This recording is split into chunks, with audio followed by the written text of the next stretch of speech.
Throughout the Gospels, Jesus is about to take the 12 apostles and turn the world upside down. Jesus is bringing a message of hope to a world that has become very legalistic in their view of the Scriptures.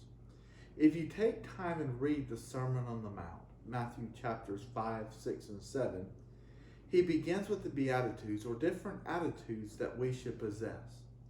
He then talks about salt and light and explains to the people that they are what the world will look to for light in this dark world.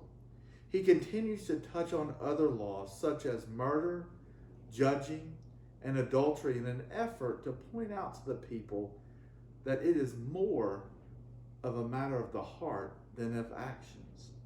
He wants us to realize that being a Christian is more than just actions.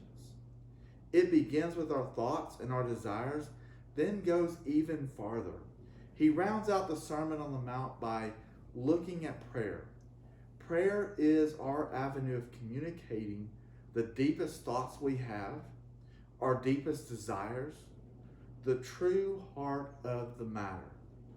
He was giving the people an inside look on how to pray and how to communicate with God.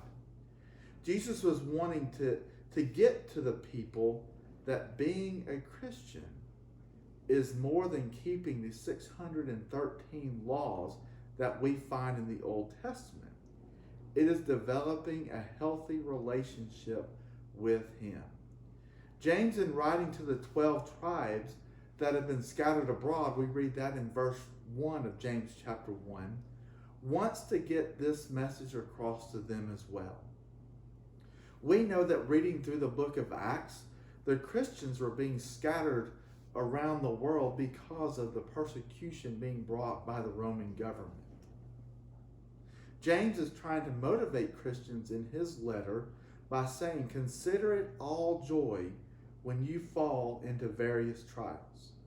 This sounds kind of odd that he would say this, as most of us would want to avoid anything that would test our faith. James is saying the opposite. He reminds them that testing your faith will produce patience. And once this patience is fully developed, we will be complete and whole, lacking nothing. James also wants us to realize that in order to make it through the trials, we will need an abundance of wisdom. And he also goes into prayer and talks about that a good bit.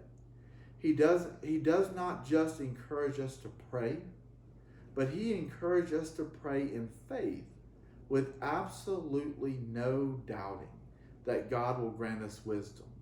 Verse 5 of James chapter 1 reads, "If any of you lacks wisdom, let him ask of God, who gives to all liberally and without reproach, and it will be given to him." God will give wisdom liberally and without blame, in order not just to survive the trials that we are going to face, but to thrive through them. We are going to need wisdom. My challenge to each of us this week is to ask for wisdom with the faith that James is talking about. The faith that knows that God will grant wisdom, just as James explained.